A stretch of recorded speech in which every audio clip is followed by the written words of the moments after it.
For this first project, I have these pieces of pallet wood. I have two that have been cut down equal in size and sanded. In the middle of this, I used these 4x4-inch boxes. I have stained them in different types of dark stain. This is a walnut color by Folk Art. And then this one is Van Dyke Brown Glaze by Dixie Belle. So any dark color you use is fine. Like I said, we will do some, I'll show you how to do some with paint because that sometimes is a little more of an affordable option.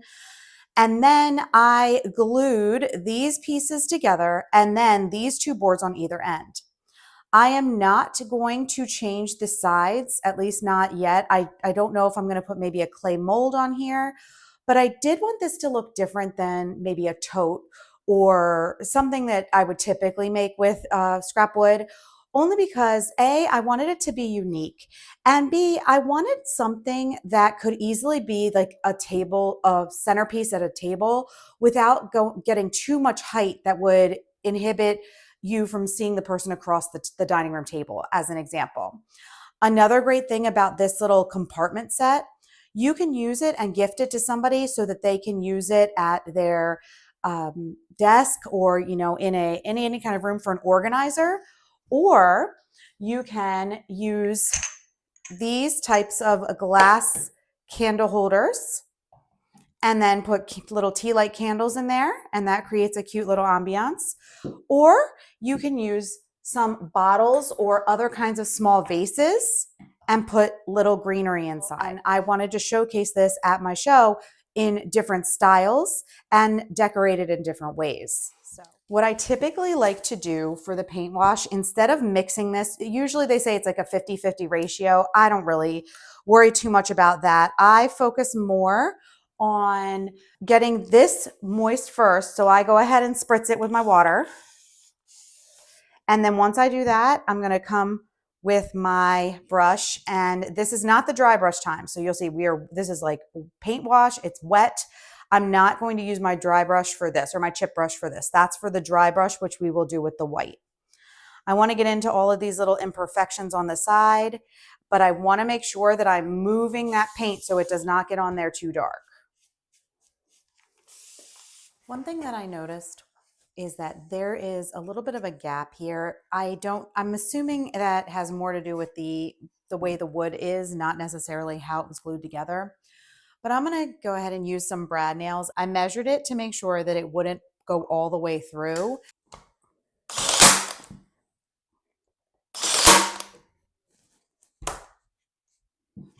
Well, it didn't go through, so that's good. We just need to get a hammer to get it in the rest of the way.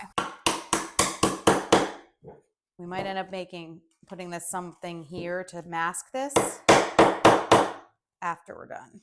So at least there's just one nail, and I think what I'll do is just do one nail on each of them to make sure they stay, but I'm not gonna go crazy because I don't want there to be a ton of nails in here. Okay, so I have my Fluff Dixie Belle Chalk Mineral Paint. I have my brush, okay? And I'm gonna keep the cap near me because as I go in, I'm not gonna put very much of the paint onto my brush, and I'm gonna use this to dab it off and then very lightly stroke across my box. You also wanna make sure you're doing the bottom because you want everything to look cohesive across your piece. You do not want it to look unfinished in any parts, All right, to make this look slightly more festive but keep it neutral, I have these little snowflakes that I cut out using my laser cutter, and I'm going to be using this Dixie Belle Best Dang Wax in Grunge Gray, and I'm just going to be covering the tops of my little snowflakes before I glue them on. I'm going to go ahead and cover these up with that Grunge Gray Best Dang Wax by Dixie Belle. And then we will adhere them on and this project will be done.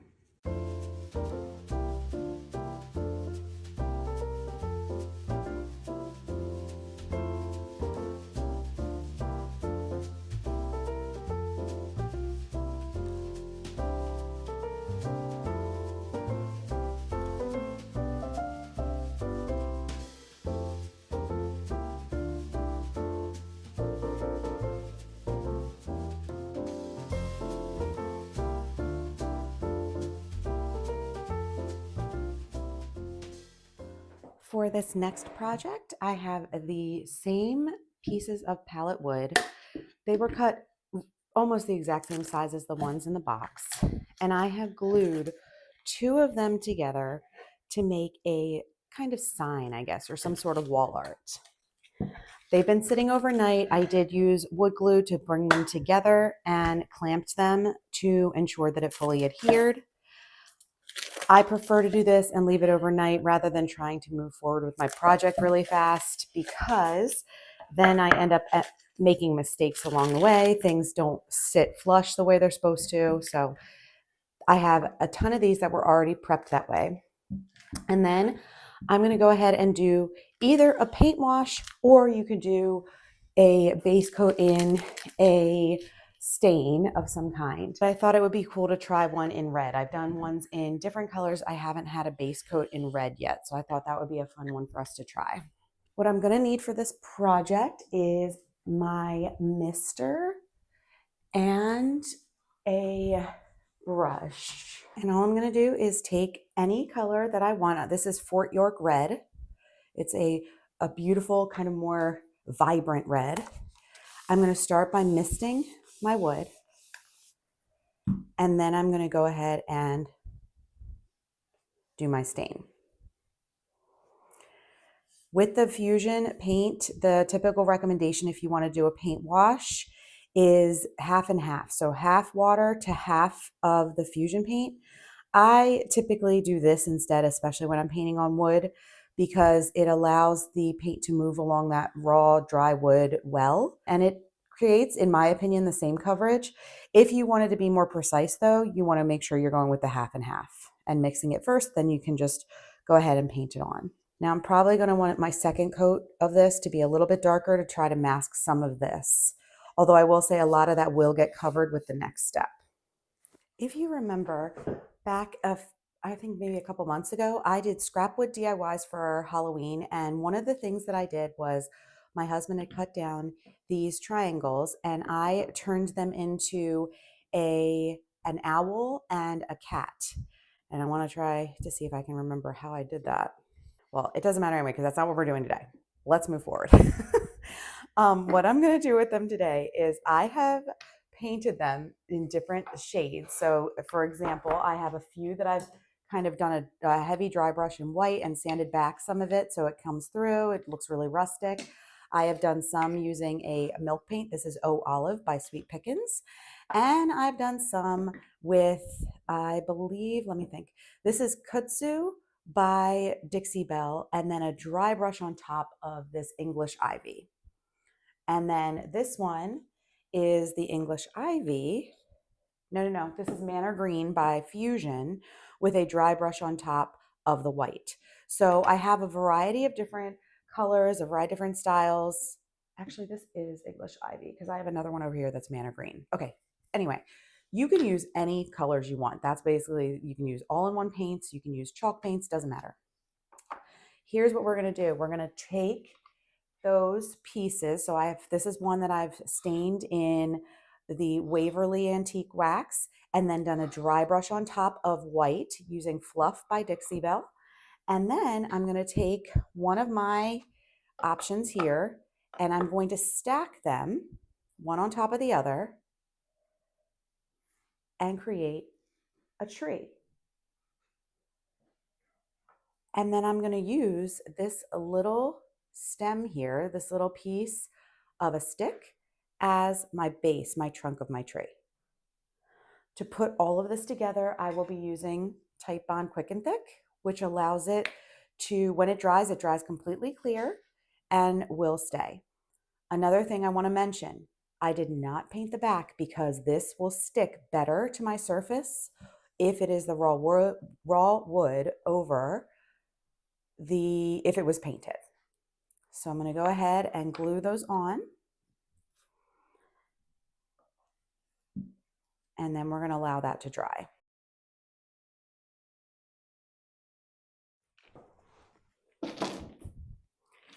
These are a bunch of stars that I cast using a mold that I found at the Goodwill bins over a year ago.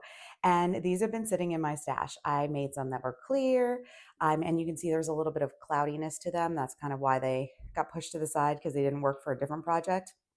These ones are a casting resin that actually creates a tan color in the end. And I had originally purchased this color because of the IOD mold from last year they looked like ornaments, but they also looked like cookies with the texture that they had. So I used that, and then just some regular white. So all of this is just the fast casting resin. And again, they've just been sitting in my stash. I'm going to you can use anything you want. I have metallic gold, which is a fusion metallic paint. I've got Paint Couture's antique gold. You can use a Gilding Wax. This is gold by Dixie Belle, or you can use Rub and Buff. So there's so many options. I'm sure there's more than just these options if you have an acrylic paint in gold, but I do want to paint these stars in a more vintagey gold color. I'm gonna go ahead and paint a couple of them, and then we will use them as our tree topper. I just wanted to quickly show you, this is one coat coverage on all of these stars.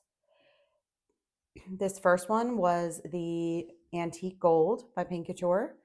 This one is the Vintage Gold by Fusion. This is European Rub and Buff, which is this one. And then this is Antique Gold Rub and Buff. I do like the Rub and Buff the best. It provides the best coverage after just one coat, which is ideal when you're working fast.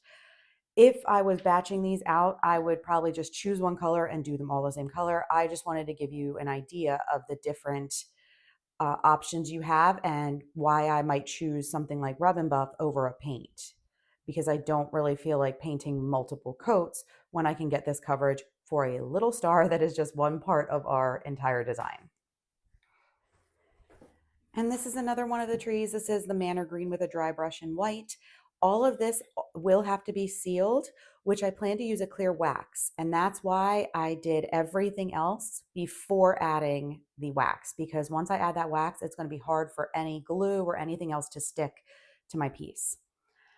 I have put Tite Bond Quick and Thick around the outside of this star, and then I'm going to put just a dab of hot glue right in the center and add it to the top.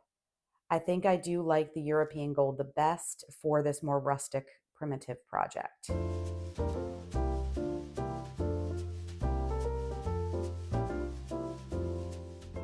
I hope you've enjoyed today's video. It is so much fun to work with wood, especially when you get that wood for free. Please comment below and let me know, do you like these types of projects, and do you plan to try this yourself? I hope you have a wonderful day, and I'll see you in the next one.